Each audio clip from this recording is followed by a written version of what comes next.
Recording is in progress. Good evening, y'all. This is Platoon, Echo, evenings, weekends. It is July 25th. There's a child being abducted. Goodness. It's July 25th. It's my birthday, y'all, and I want to put a hat on, so I'm putting a hat on. We are in Module 3, Week 9, Day 2, SQL queries, group by and inner joins. We will be leveraging these SQL queries to join groups of information, grouping things together, joining them on certain what's the word I want to use? Properties, maybe arguments, keys, whatever you want to call it. For a more readable output, it's a good way to turn a bunch of data in a database into something you can kind of look at and make human sense of. It is returning this back in SQL, so programmatically, not a lot we can do with this unless you want to convert SQL back into something, but real cool for querying database. Talked about it before class. There are jobs where you just write SQL queries because they'll have databases with, hundreds of thousands of entries, getting a like anything in the medical field. They've got people who just run SQL queries to make them as fast and efficient as possible so they can look up information, get it in, all that kind of stuff. Real nose of the grindstone querying there. If that sounds interesting, learn more SQL. If it doesn't, then we can be friends, because that doesn't sound fun to me. I'll be running this against the CARS database, which looks like something y'all should have set up already. Is that not true? We did it yesterday. Excellent. If you're having any issues with that, let me know. It's just a Docker container running a pSQL database. I got it set up already. I'm not going to set that up for this class because it's already recorded. You already should know to do it, and you can reference that. But if you get stuck, let me know. First, group by. You may remember aggregate functions like count and average. And there are times where you don't just want to see a count of everything. Instead, you want to see like a count per, argument. One thing we can do. All right, well, that's just doing count. I mean, we can run the SQL query. It just said we don't want to do that, but we're going to do that. There we go. Select count distinct model from car models. There are 99 distinct car models in our database. Sweet. But what if we wanted to get the count of models per make? So if we want to see all the different makes like Ford, Toyota, Dodge, BMW, I don't know. We can do this instead. So select count, get them all. Rather, for all of them, count, select star, asterisk, select all, and then count them. Make from car model group by make. So we're going to, that C is not supposed to be there. We're going to group them by make after we select all of them. Get all the cars, give me the makes from car model, organize them by make. You'll see. Check it out. Here they are. This is everything in the database. Kind of nice to look at. There are things we can do to make this even more nice to look at. You can order things. So we're going to do pretty much the exact same query, and then we're going to order by count, which is going to be this value. This. Does anyone know what that probably stands for? Descend. Descending. That's a lot easier to read than this, ain't it? Probably more useful information. We got 9 models of BMW, and we kind of go down from there. I've never seen this in my life. What is that? Where does that come from? There's a few here I don't recognize, actually. Interesting. And what this is basically saying is it's starting to get a little long to read. What you can do in SQL is remember you've probably run into it a bunch of times where you've typed in a query and you just get a dot because you didn't put in your semicolon. SQL ignores white space basically. Anytime you hit enter, it doesn't care. So this is just this with nice little line breaks, but showing you it does in fact work. A little bit easier to read, a little bit easier to work with potentially. You can do it that way. So that is a good way to kind of work with things. What we got over here?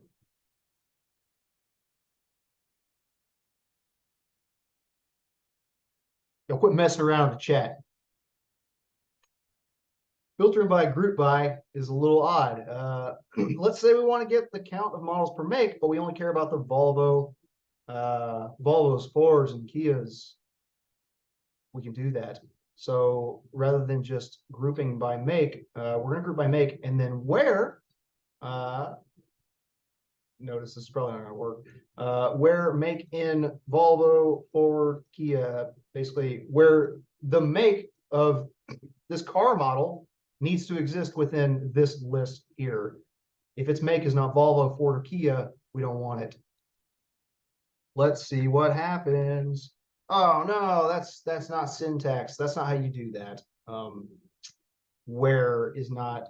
So if you use where and having do weird things. We're going to show you the way we want you to do it.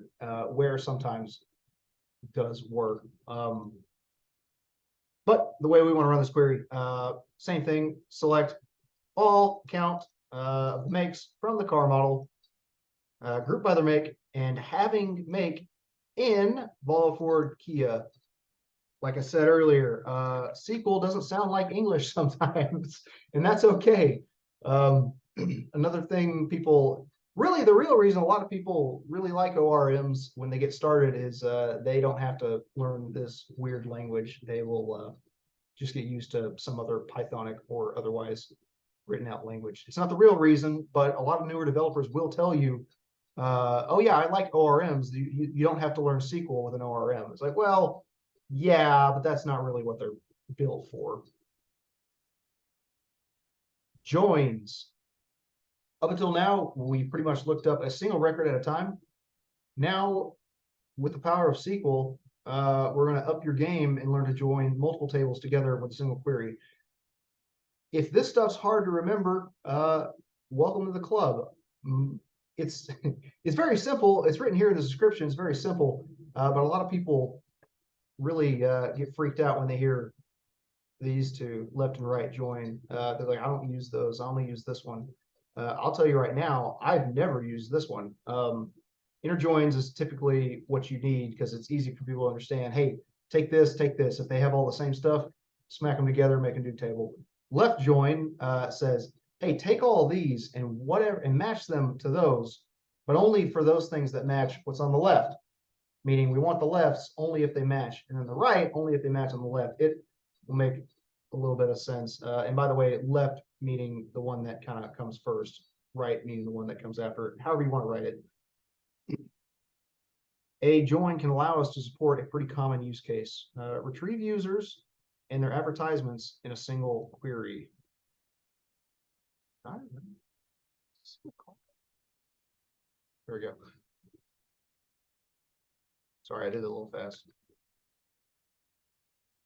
Select star from app user. We're going to join an inner join on advertisement on app user dot account ID is equal to advertisement dot seller account ID. So we're going to join on the advertisement table where app user dot account ID is going to be equal to advertisement. Sorry, this is a table. This is another table where app user account IDs are the same. Rather, they match up to advertisement dot seller account ID. We want to get them. We're only going to see the top 5. That is not a great easy thing to understand, but so we got it. Basically, we're looking for any matching IDs between 2 tables. Ideally, that means something to us. Maybe, you know, if I'm imagining like all your advertisement IDs are going to be unique to your account IDs. Oops, wait, no, hold up, back up, Jordan.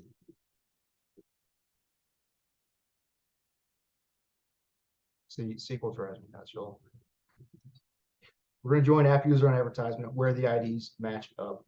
Limit 5. So we get these top 5. Here are the, oh gosh, I always have such a hard time making it not ugly. I think there's a way to make it pretty print.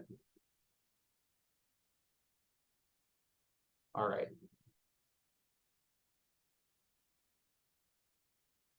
So here we go. This should just get us a list. If we're looking at this query, what is it even wanting to do?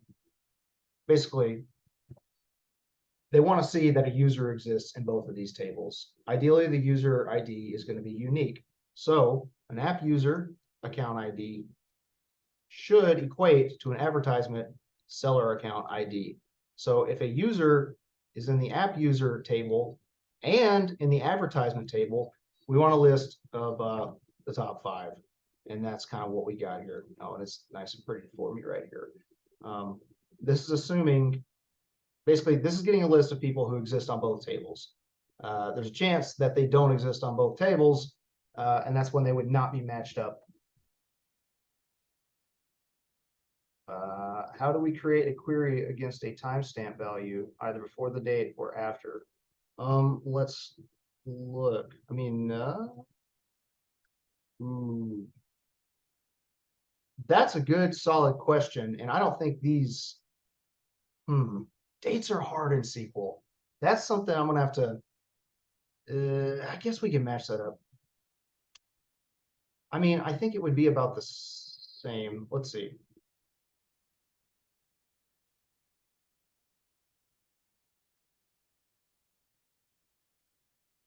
Yeah, I'm not sure. I think with the way this is blown out in a date time, that might, yeah.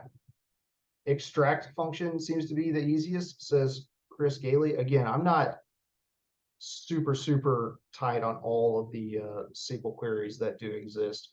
I would be terrified if someone asked me to query by date time on these things. There are functions for adjusting those, working through those that we will come to. Not today.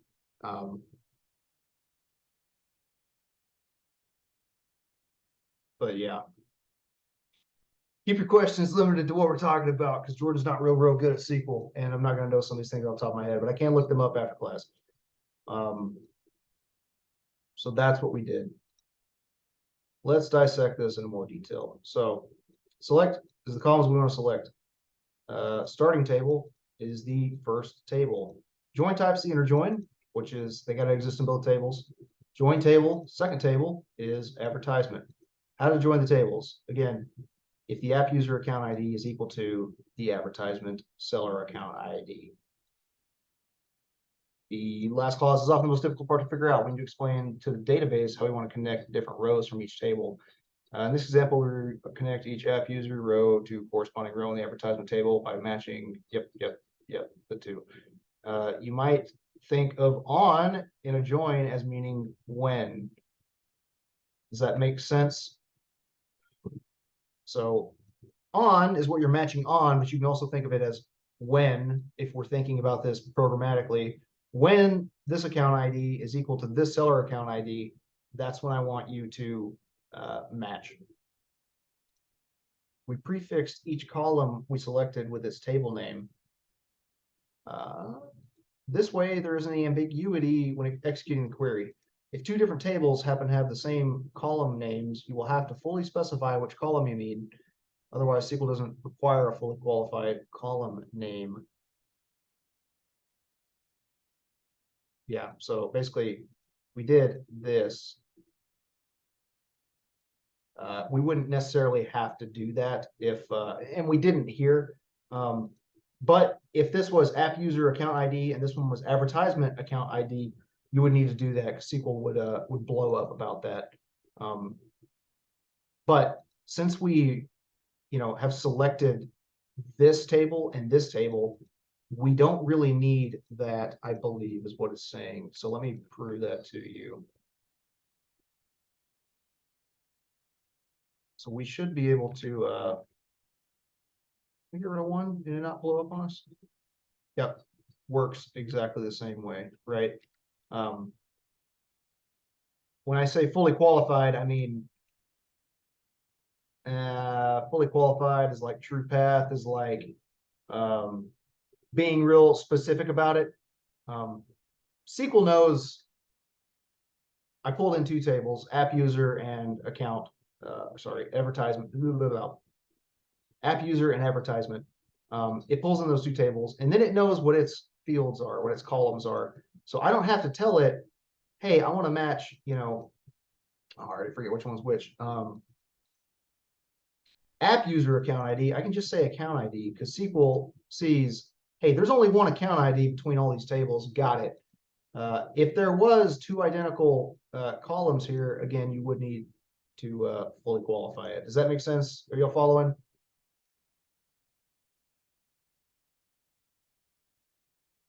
Sweet. It's too big. It's driving me nuts.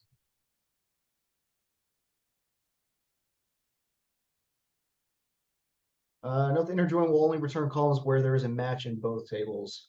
For example, there is one user who has placed no advertisements, Bob, non-participant. You can't see that, or sorry, you can see that he doesn't show up in the query or in the above query. In the above query, in the below query. Oh, basically,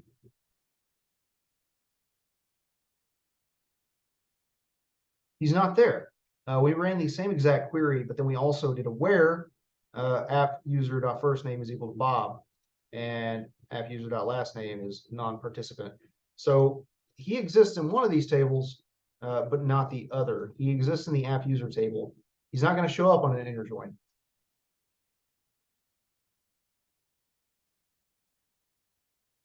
Which you wouldn't expect him to. Let's oh wait, where are we at? Yeah, so we do know he exists in this other table. He's there. Let's look at one final example. Let's get the number of doors for every make and model. So we're going to select car model.make, car model.model, car model of doors. I want the car model and car table, but I only want these specific columns from them. From car, join car model. Where, on, where, when, car.car model ID is equal to car model dot car model ID, limit 10.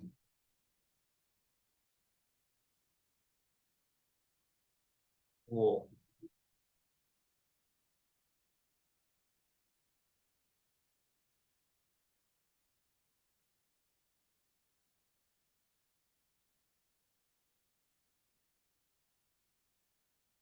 A silly example. But we built a table out of makes, models, and number of doors. You can see them. We're taking the top 10, and that put them in a nice order. Interesting. But this is another way to build out tables, see what you want to see. We pulled only the columns we wanted from that table, rather from each of the tables, and then joined them up, made something nice and pretty. Formed a table out of new tables. And I'm using the word table, unfortunately. We built a new display of the tables. It reminds me of doing my personal project, no, my group project in Platoon, and we were doing a dungeon master group or tool, and we got real in the weeds about the difference between a table, and a table, or table. It was stupid. We had you got a D&D table, and we had a table called table, and it was messing them up big time. You can join multiple tables together in one query. Let's say you want to get the distinct street names of anyone in New Orleans who placed an ad in May of 2014. So rather than building out a table, filtering down multiple tables with a single query is basically what this is wanting us to do. So we're joining two tables together and we're forming a query from that. Select distinct, basically select all of those, all of these street names that are unique. Oh, and P, by the way. All right, so we're doing two different things here. We talked about what we did here, but I wish we would talk about it in a different order. What is P dot street name, Jordan? Notice here, we're telling you what P is. From user profile, also known as P, join app user, also known as A, select distinct, user profile, street names. We're going to join on when app user account ID is equal to user profile account ID. Join on advertisement, add, where add advertisement seller account ID is equal to account ID, where city is equal to New Orleans. And then, hey, there we go. Extract month from advertisement date is equal to 5. Month should be equal to 5. So what is that? April? May? May? We got one street that's unique between all of these users, apparently, is Hamilton Street. That's a big, nasty query, but great for using examples when you run your challenges.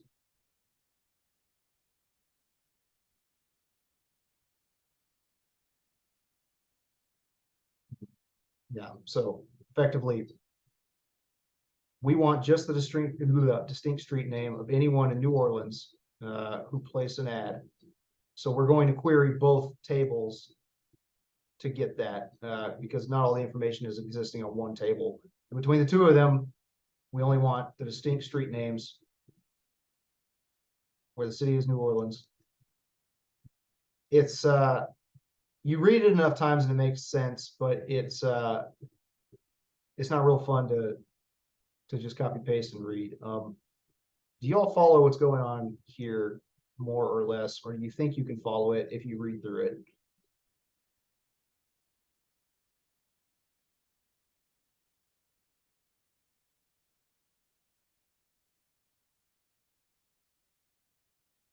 Again, we're only selecting the street name, so that's why we only have a street name show up here.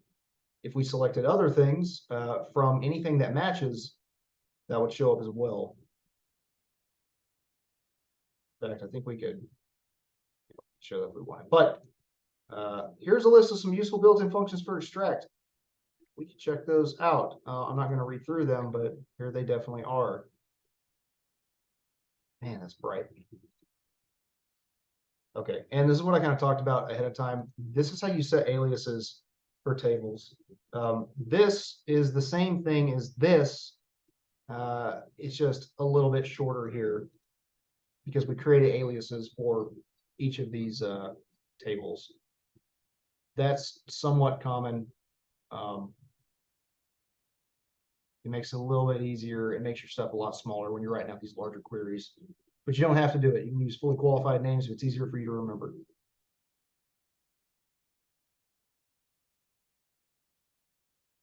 Any questions? Do you feel like you need a little bit of practice to help this sink in?